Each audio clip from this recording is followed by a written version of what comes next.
Hello, this is Zippy Duvall back with the Farmside Chat, and I just thank everyone for joining us today. And hear a little noise outside of my house. They're working on the side of my house, this 110-year-old farmhouse that my grandfather moved to back in 1929. Trying to do some work to it so we can be a little warmer in the wintertime and a little cooler in the summer. So I know everyone has to go through that. So just tolerate the hammering, and we'll get through this today. As you know, I love talking to the farmers and ranchers across this country and letting them tell their stories. And today is the subject matter is going to be about dairy. And most of you that listen to my podcast know that I grew up on a dairy farm and spent my life in the dairy business. And also talking about how we can tell our story and educate others about what we do today.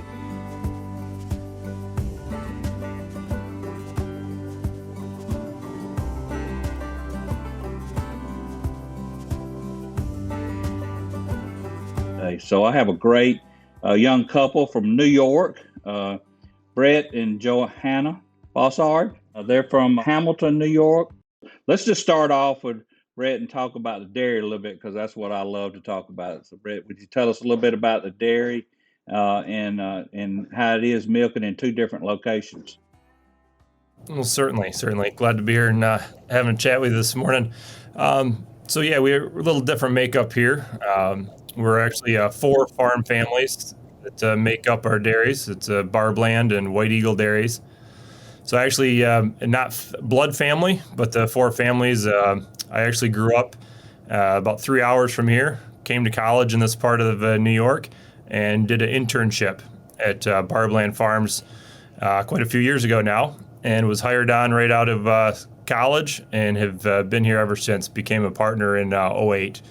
So the four families are the Johanna and myself, the Bossards, and then Luke and Ashley Heisman, Chip and Karen Inkst, and Ed and Tori Carhart. So over the years, things have transitioned. Luke and I first partnered as junior partners with Chip at Barbland back in 2008.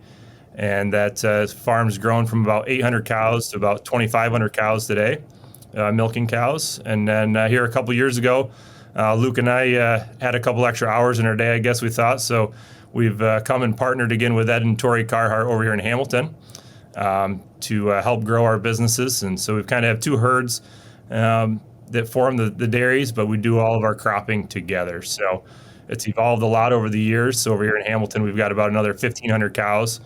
So we're cropping close to 10,000 acres cumulatively between the dairies. And only way that we get that to work out is by having a great team. We've got about 75 employees total. You know, someone hear you say you're farming 10,000 acres, say, well, you're a big farm, but you're really still just a family farm. That's what you just told us about the families that are involved in it. And we see more and more of that across the country where multiple families crop together so they can be efficient with their machinery and the labor and everything else. So I see you've discovered that there on your farm. So tell me what college you went to, because there's a lot of colleges up there that have a lot of dairy background in them. Yep. So two-year education associate's degree at SUNY Morrisville. That's where I met Johanna, and then transferred on to Cornell to finish up my bachelor's. Cornell. I've been to Cornell. It's a beautiful place there. They got a It great. is a beautiful place this time of year. A few months ago.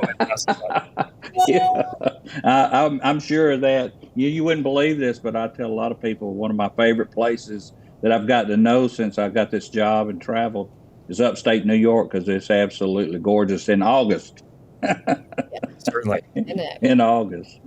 So, Johanna, tell us a little bit about your science teaching job at school and how you use that to tell your agricultural story. Yeah. Thanks for having us again. We appreciate being on. I'm an agricultural education teacher at Hamilton Central School. I'm finishing up my 13th year as an ag ed teacher, which is very exciting. I teach a variety of classes here. We're a small school, pre-K through 12, all under one building, average graduating class size of about, 45 to 50 kids. So there's, it's a neat demographic of students. I teach everything from welding and ag mechanics to horticulture, environmental science, small animal care, vet science, 7th and 8th grade agriculture, work-based learning. So a variety of classes to all of our students, which keeps me on my toes. We have a school greenhouse, a school garden, a welding lab, a wood shop. We're hatching chicks, ducks, and pheasants in the next 3 days. So there's always something fun and exciting happening down here in the ag wing. Well, have you got any help? Because that's a lot of different parts of a lot of different material to cover. Yeah, there's no help. I do have a TA in a couple of my classes, which is great. This is my first year. I have a TA in 2 of my classes, so that's fun and exciting. But I have awesome kids in my classes, and certainly it's I've learned as I've gone. Like Bret said, we met at Morrisville, and I was an equine major at Morrisville. I have my bachelor's degree from Morrisville. So when I got hired as an ag teacher, I had never welded a day in my life. I certainly had never run a school greenhouse either. But you certainly learn, and I think that's what's really cool about ag teachers is that not scared to try new things and to learn sometimes a day ahead of your students. Certainly in the beginning, sometimes it feels like that. Yeah, unfortunately, when I went to high school, we didn't have an ag class. Well, if we'd had an ag class, I'd have felt a lot better about getting up and going to school in the morning. Right. So right. I'm sure you have those students, too, that look forward to your class and actually do things with their hands, because that's what I was always interested in doing. Bret, tell me a little bit about having that many cows. How do you ensure that your cows are comfortable and take care of the cows and the calves, and how big a chore is that? Because I only milk 300 cows, and that's just a smidgen of what you are managing. And I can imagine there are some challenges there, especially in the cold winter time. Yeah, so we spend a lot of time, a lot of resources, and a lot of money on taking care of the cows. That's for sure. You've alluded to the great upstate climate here, so we spend a lot of money this time of year keeping them cool with fans and sprinklers. And in wintertime, we've got automatic curtains on the sides of the barn that keep things closed up in the winter as well. So winter's a little harder on the people than it is the cows. Cows just tend to eat a little bit more to get the calories. But it's a great place, upstate New York, and we've got a lot of water, a pretty mild climate for the most part, and a lot of really good soils to grow the crops for our cows. So. But yeah, we're spending a huge amount of our time and resources on the comfort of our cows and our calves and heifers, and that's one of the nice parts, I think, is our farm has grown and gotten larger, more specialized people. So our team members, people that have just enjoyed working with calves can work with calves. If people just like driving tractors, they can just drive tractors. So it's maybe a lot more specialized in individual work than maybe what I grew up with my dad and grandfather's farm, where you kind of had to be a jack of all trades and be able to do everything. I grew up on a smaller farm with just 50 cows and got exposed to maybe a little larger scale agriculture through college. And like I said, it's something that we're passionate about, and every day is a challenge, and we try to do it a little bit better every day is our goal. So, down south here in Georgia, milking 300, we weren't totally confined. I'm sure all your animals are totally confined in the barn. Yep. Our barns are a total confinement operation. Summertime, we will pasture some pregnant heifers out in some of our pastures, but for the most part, you get middle of summertime, and it's a lot more comfortable inside our barns than it is outside beating the flies off of you. So, the people that would say, oh, the cows ought to be out on the pasture. Well, mine were out on a pasture with no fans, no sprinklers, and it doesn't freeze deep here. So, we had mud all the time. So the people that think total confinement is bad or just really don't know the difference in the environment that they're living in. Y'all providing the perfect comfort for those cows. And most dairymen are able to do that today. Better than we were 20 years ago, that's for sure. That's certainly popular, with with agriculture specifically, the only thing constant is change, and we're always evolving and improving the way we take care of our cows. Every generation, things are getting a little better, and there's more science and more technology that comes to play to the way that we're handling and feeding and caring for our animals. So you mentioned feed, you mentioned science. Talk a little bit about the nutritional needs of that cow and how much attention you pay to that. Oh, absolutely. It's the highest cost on a farm is feeding our cows, and it's something that we track, down to the tenth of a penny per cow per day when you start doing the math out. So it's something that we're feeding our cows, similar to an Olympic athlete. The way their diets and rations are balanced, and paying an outside nutritionist to formulate the rations and how we feed our cows is something that we spend a lot of time and energy on as well. Yeah, I used to tease my wife because we were right here, and I'm a stone's throw from my dairy barn. I can see the end of it right here from my kitchen window.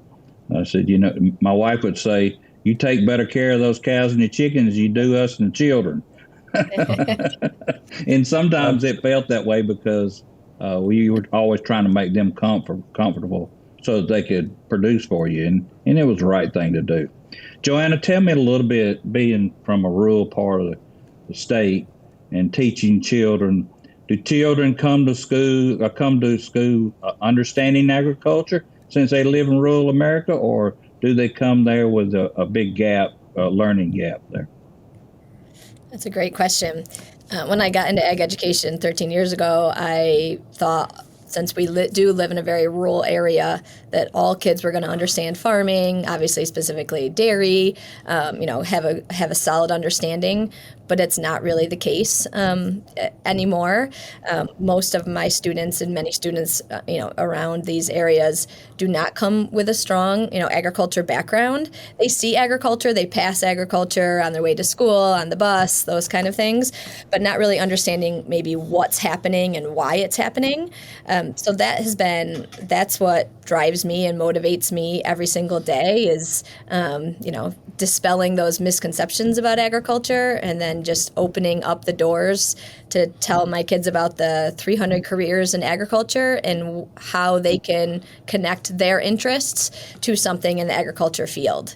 So, students 3 and 4, 5 times removed from farms, they certainly don't have that agriculture background that sometimes we think they do just because we live in the rural part of upstate. So what do you think their biggest misconception is? I mean, my kind of go-to is, that your food doesn't come from the grocery store. Your food starts, from a farm. And most of the kids who I have in class now, obviously can say that. But I think that is a huge misconception of all the steps that food takes to get to Tops Friendly Market down the road, right, where everyone goes grocery shopping, or all the steps that it takes and why farmers have to do the things they do to get that food to their store. So I think those would be the basics. Also, the dispelling the belief that certainly production agriculture has changed over time, and how much science, technology, mathematics, advanced technology is in agriculture, from drones and precision ag and GPS. I think the kids like the technology stuff, but they don't realize how both those things can be infused in agriculture and the opportunities there. So I would say those are two big misconceptions, I'd say. So, years and years ago when I was 8 years old, I remember my dad coming home one day and he says, "Boys," I had 2 brothers, said, "Boys, we're in the dairy business, and I don't milk cows." So he went out and bought that herd of 60 cows and put his 3 boys to work to keep them milked. And you mentioned you're teaching children about agriculture. And Bret, you talking about internship that you went into early on. Are y'all able to bring some of those kids to the farm and in an internship, or maybe just a visit?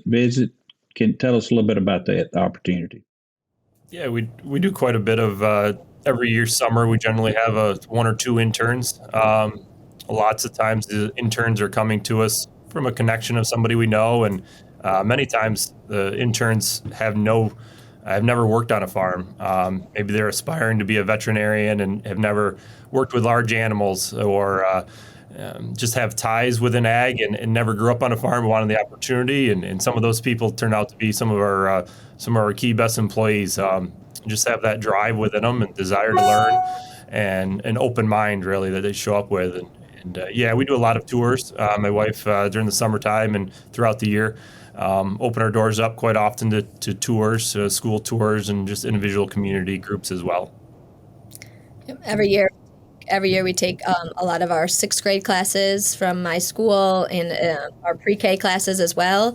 And they get to do an end of the year field trip over at Barbland. So the kids really look forward to that. So it's nice. They see it as pre-Kers, and then they see it again as sixth graders. And then if they're in my classes, we go on lots of field trips through FFA and in our, my classes. So those are the kind of things that, you can go to someplace multiple times, and if you don't live, breathe it, and eat it, then every single time you go, you can learn something a little bit new. So that connection to the dairy hopefully is starting to sink in a little bit for them.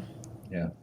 Well, I know that with all the science and all the technology that we use today, I'm sure your classrooms are exciting to the young people that get to experience that. So I know that both your dairies are highlighted on social media. Can you tell us a little bit about that, and which one of you heads that up, or both of you contribute to it, or tell us what the value of that is?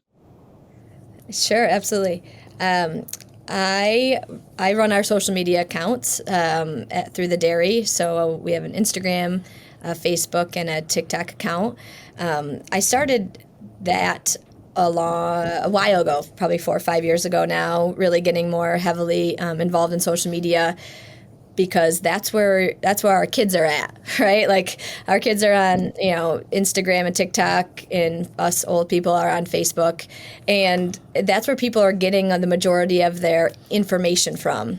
And whether you agree with that or not, if you're not at the table and sharing your story, then somebody else is sharing your story. And when I was scrolling through my feed and seeing the sometimes crazy things that are put out there about agriculture and our industry and our livelihood, it would make me like a little upset, because I would say to myself, that's not what's happening behind our barn doors, and that's not what we're doing on our dairy farm or ag education.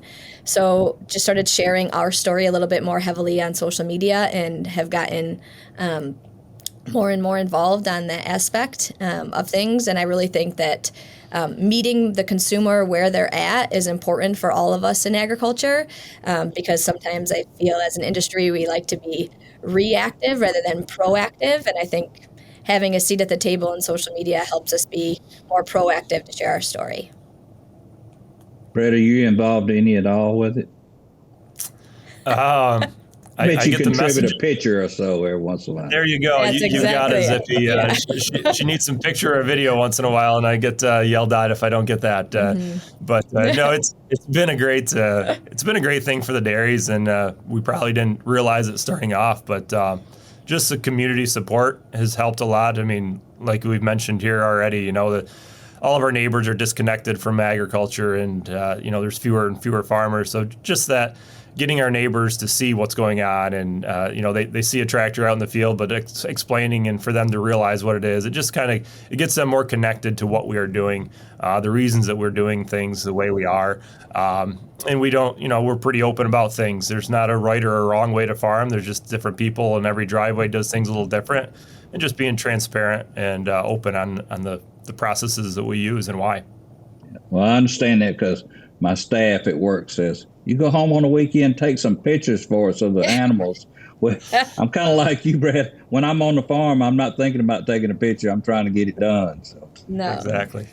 And that's and having the 75 employees does help. I certainly send text messages to people throughout the day. I know the guys are in the field right now, or drag lining, and they're really good about sending me stuff as well too, because obviously I'm here, teaching ag day to day. I'm not on the farm every single day, so all of our employees are great about getting me footage.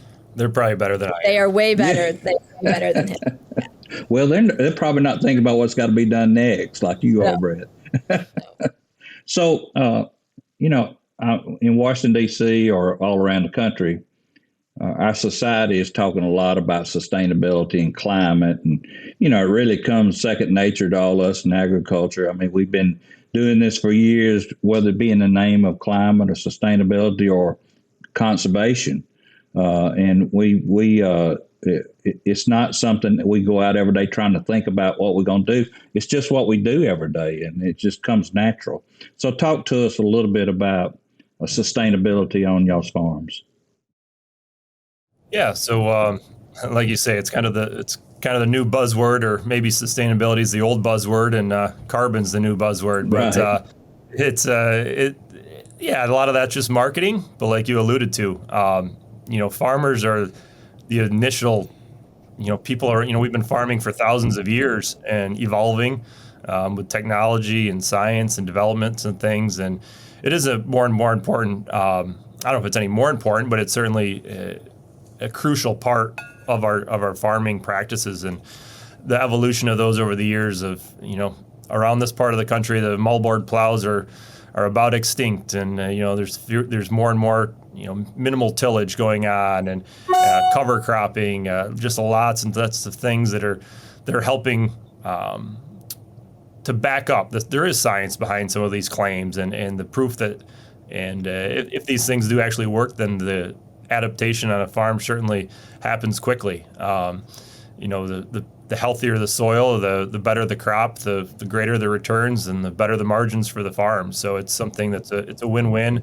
for us. And I sit on our milk co-op board, and it's something that there's not a milk contract today that doesn't have something to do with carbon or sustainability aspects of it. So it's something that we're trying to be on the cutting edge of some of these things, and figuring out how to sequester carbon and looking at the reductions. And it's something that agriculture has a great place in our world right now, is one of the few industries that can actually help reduce some of these factors, and outside industries are looking to agriculture now. So it's becoming a new cost enterprise for ag too. And we just need to learn how to adapt and monetize that moving forward. Yep. Yeah, but there are opportunities there to have another stream of income, but a lot of those haven't matured yet, and hopefully they will in the days to come. Johanna, what about the kids in school? Are they asking about climate and sustainability more than they used to, or because it just seems like society's got it on the brain, and like we work to do it each and every day, and it just comes second nature to us. It seems like all them think that we're behind the scale and trying to catch up, and it's just the opposite. So what are kids thinking about it? I think kids are thinking what their parents are thinking. And so I think it depends on the type of household that students come from and what they're exposed to, and maybe misconceptions that might be in that household, or things they bring to the table as far as that goes. So I don't think necessarily kids wake up in the morning thinking about, sustainability, but certainly it is a buzzword to them, and certainly it is on their minds when it's brought up in class. But I think it's kind of like anything in agriculture. Kids think what their parents think, and I try to hope that, like in my ag education classes, the kids can come up with informed decisions based on facts and data, and come up with decisions on their own, maybe not based on what their parents have said or possibly believe. So I think it kind of is a twofold question there. Cows and science, and the cycle that cows actually live in with carbon that's short-lived, and consuming the grass, and grass growing more and sequestering carbon. All that's just a great teaching lesson. I'm sure you have the opportunity to teach that. Yep. Yeah, absolutely. Yeah. So how would someone follow you on Instagram or TikTok or this other social media outlets? Sure. Tell them how to find you.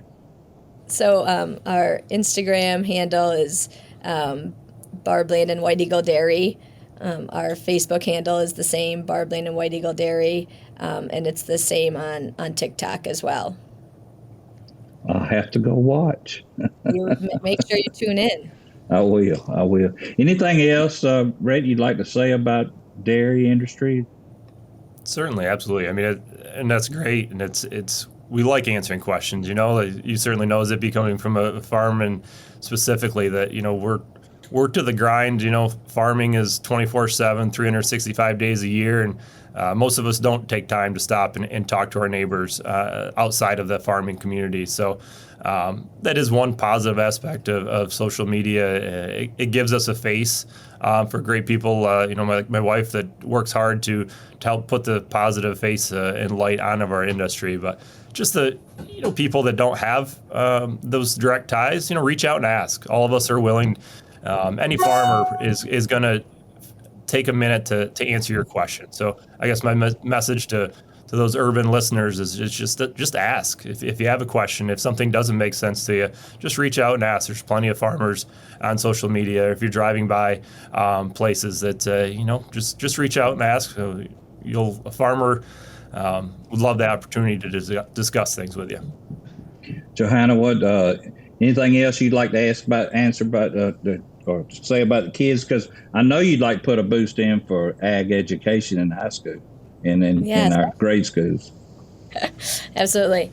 No, I can't say enough about being an ag teacher. That's truly what gets me up every morning and gets me excited to come to school. I love teaching kids, and I love those aha moments in ag education when a kid will say, like, wow, that's why I learned this, or I never realized that, or now I can take this creation that I made home for Mother's Day. Like, those are the things that I love. I love that inquiry piece of ag education, the hands-on learning, those like real life skills when kids are like, I know how to change a tire now, and I can change my engine oil, and I can run a CNC machine. And I mean, those are awesome skills that I don't think sometimes they walk away with in other classes, not taking away from any other classes. But I think that ag education allows them to take all of pieces of their other daily classes and put them all into one hands-on learning environment. So I can't say enough about ag education and what it's done for me, and hopefully what it's doing for my students and students all across America. And it's just not for country kids either. It's for all of them. No. Because, I always said if you learn how to lay a brick or wire up a light switch, it's something you carry with you the rest of your life, Right. I think that maybe is a misconception too. I don't have a lot of farm kids in our school, right? Like that. I mean, just the demographic, yes, we're rural, but I don't necessarily have a ton of farm kids. And ag education is not just for farm kids. If anything, I think sometimes ag education benefits the non-farm kids more than ag kids who come from traditional, production ag. The students in my class, I mean, just because they've never been on a farm before doesn't mean that there's not, awesome careers within the farming industry or food production or food science, right? Like that they can be really, really great at in their future. So I think ag education really benefits of the plethora of students, not just your traditional ag kid. Well, I want to thank you, Brett, and thank you, Johanna, for joining me today and talking about, I think, two real important parts of agriculture, and that's the educational piece and dairy that I love so much. And I get up every morning still at 3:30, 4 o'clock. Think my body thinks I'm still got to go out there and get the cows up and go milk. And I miss my cows every day, and I don't miss the other parts of it. And I got a lot of beef cattle down here, but they're not the same. They're different night and day as with the dairy cow, and I just miss the personalities of the dairy cows that I used to have here. So thank y'all for joining me, and I hope everybody will check them out on social media and follow them. And I'm sure there's a lot there you can learn from their experience on the farm. This is Zippy Duvall, host of Farmside Chat, and we all wish that you all have a wonderful day, and we say God bless you. Thank you for joining us for this episode of Farmside Chat. Please be sure to subscribe so that you never miss an episode. And while you're at it, take a minute to rate and review the podcast. This helps us continue to bring you farm fresh content that everyone can enjoy. Until next time, thank you and God bless you.